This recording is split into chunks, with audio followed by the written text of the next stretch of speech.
बिस्मिल्लाहिर्रहमानिर्रहीम। Dear student, अस्सलाम वालेकुम।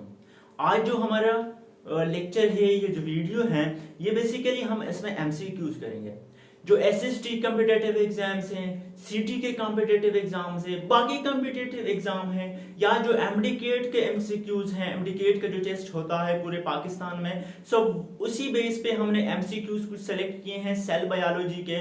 बड़े इंटरेस्टिंग एमसीक्यूज हैं, बड़े कंसेप्चुअल एमसीक्यूज हैं। लास्ट तक देखिए, इंशाल्लाह आप लोग को बड़ा फायदा होगा। और साथ साथ एमसीक्यूज करने के बाद हम बेसिकली एक डिफरेंशिएट करेंगे बिटवीन प्लांट्स और एनिमल सेल में, तो वो भी मैं आप लोग को कराऊंगा। और साथ साथ में इस वीडियो के जो डिस्क्रिप्शन में मैं एक लिंक दूंगा, जहां पर हमने ऑलमोस्ट 30 to 35 वीडियोस रिकॉर्ड किए हैं किस चीज के, एमसीक्यूज के, एमडीकेट के हवाले से स्पेशली, और बाकी जितने भी कॉम्पिटिटिव एग्जाम्स हैं, उन्हें बिल्कुल स्किप ना करें, वो आप लोग को बड़ा फायदा देगा। तो आइए चलते हैं टाइम वेस्ट के बगैर अपने पहले एमसीक्यू की तरफ। एमसीक्यू में पूछा है कि which of the following cell organelles do not contain DNA, यानी वो ऑर्गेनेली हमें बताए जिनमें क्या हो, जो कंटेन ना करता हो क्या चीज, डीएनए जिसमें ना हो। ए ऑप्शन है लाइसोसोम, बी हमारे पास न्यूक्लियस, सी हमारे पास क्लोरोप्लास्ट।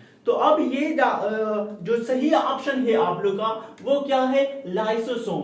लाइसोसोम एक ऐसे ऑर्गेनेली है जो क्या करता है, डीएनए उसमें नहीं होता, कंटेन नहीं करता। और साथ साथ में एक दूसरा एमसीक्यूज यहां पर है, इंपॉर्टेंट एमसीक्यूज हैं। अच्छा, आप लोग याद रखिए कि जो रिलेटेड एमसीक्यूज होंगे, जो एक जैसे एमसीक्यूज होंगे, मींस लाइसोसोम के मैं एक दूसरा एमसीक्यू यहां पे बना सकता हूं।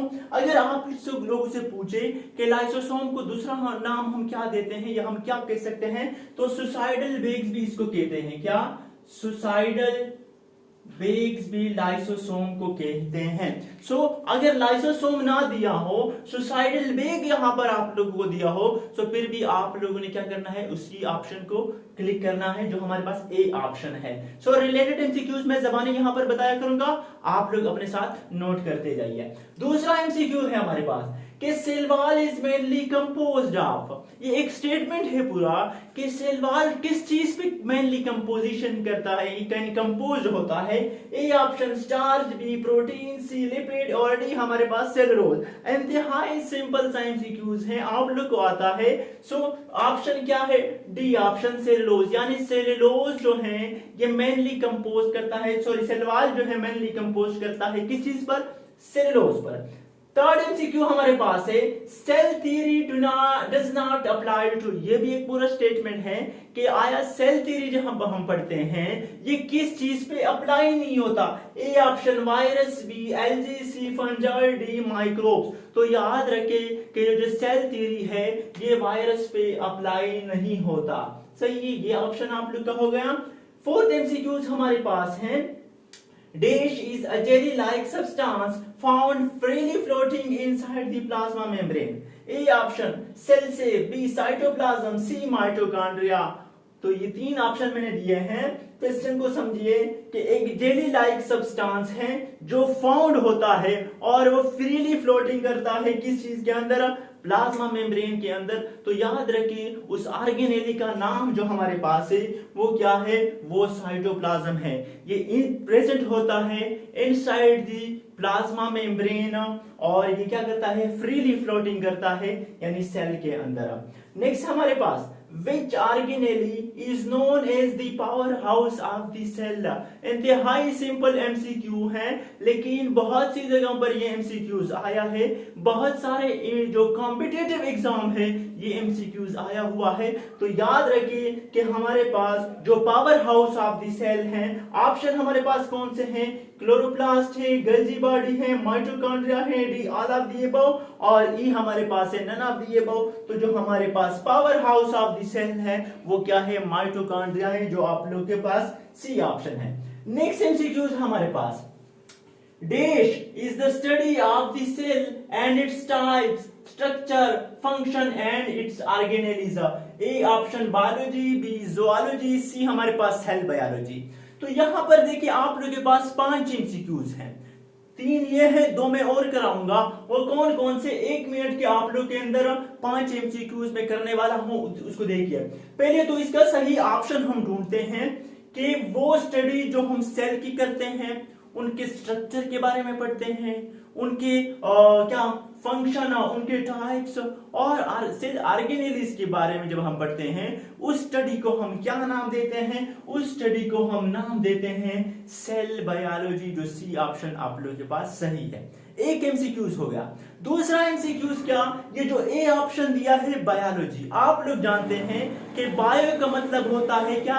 लाइफ आर लिविंग थिंग्स, और लॉगस का हमारे पास जो मतलब होता है वो क्या होता है? To study.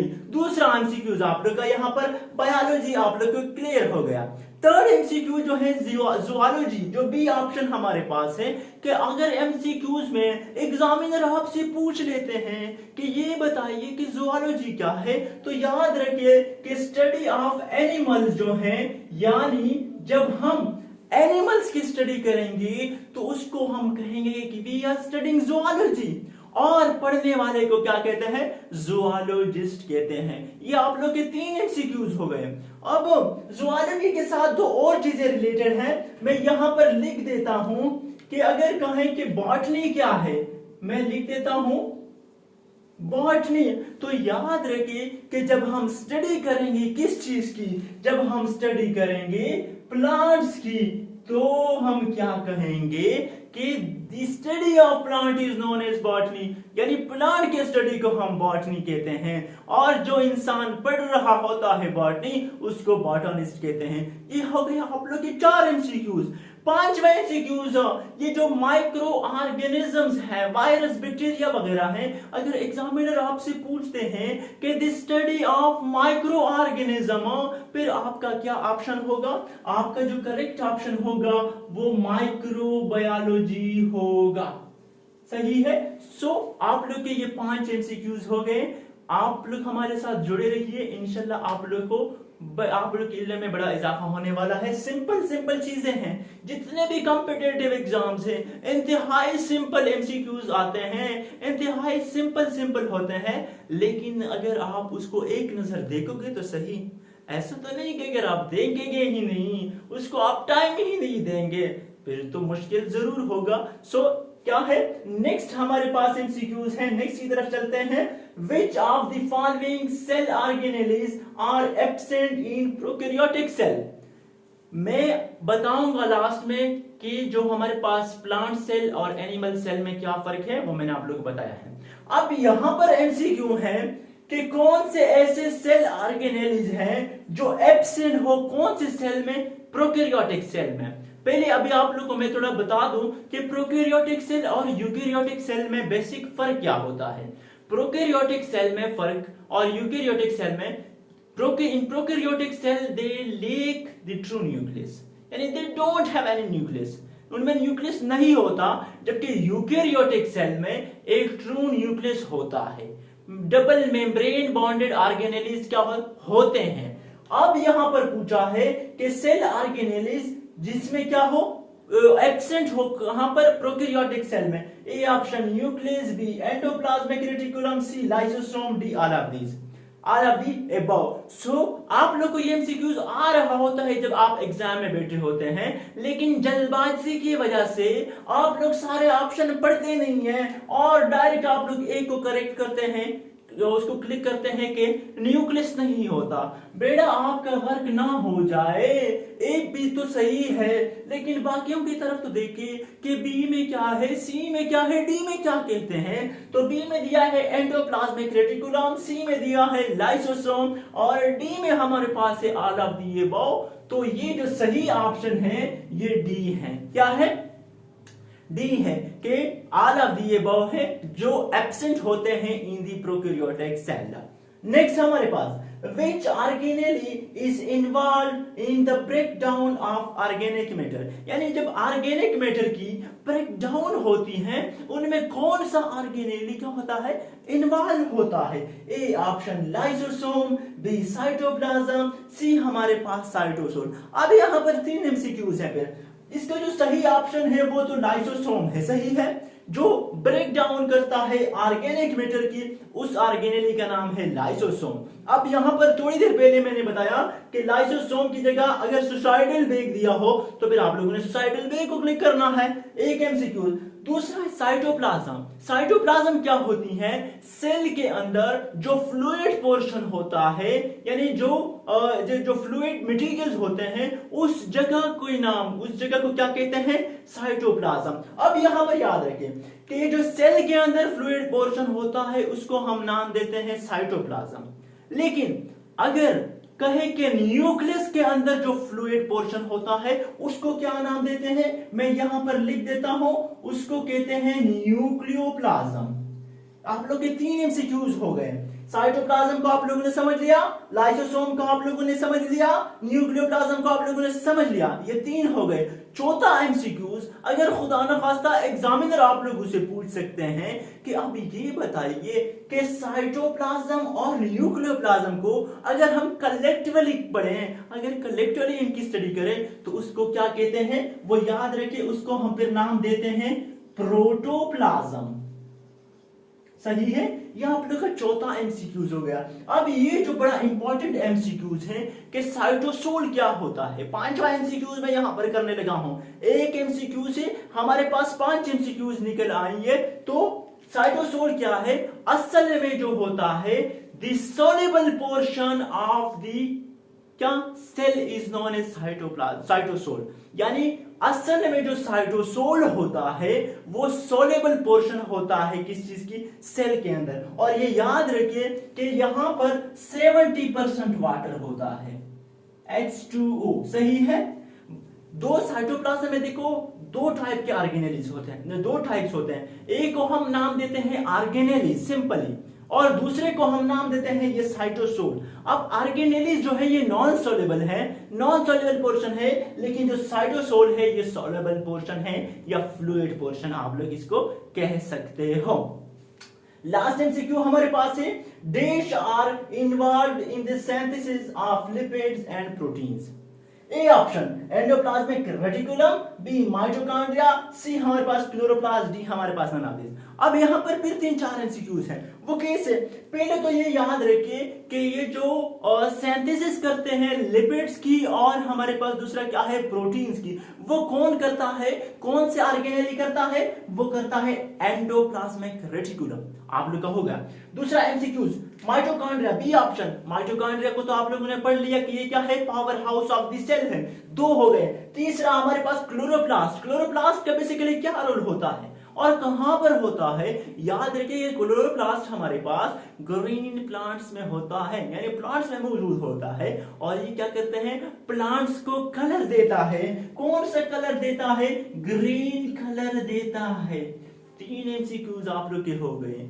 अब क्वेश्चन जो पूछा है, ऑप्शन तो आप लोगों ने सही दे दिया कि जब लिपिड और प्रोटीन की सिंथेसिस हो रही होती है तो उनमें कौन से ऑर्गेनेली इन्वॉल्व है? उसमें इन्वॉल्व है एंडोप्लाज्मिक रेटिकुलम। लेकिन अगर वो आपसे पूछे कि ये जो प्रोटीन सिंथेसिस है ये कौन से एंडोप्लाज्मिक रेटिकुलम करते हैं, फिर आप लोग कहेंगे कि हमने तो पढ़ा ही नहीं है। नहीं, आप लोगों ने पढ़ा है।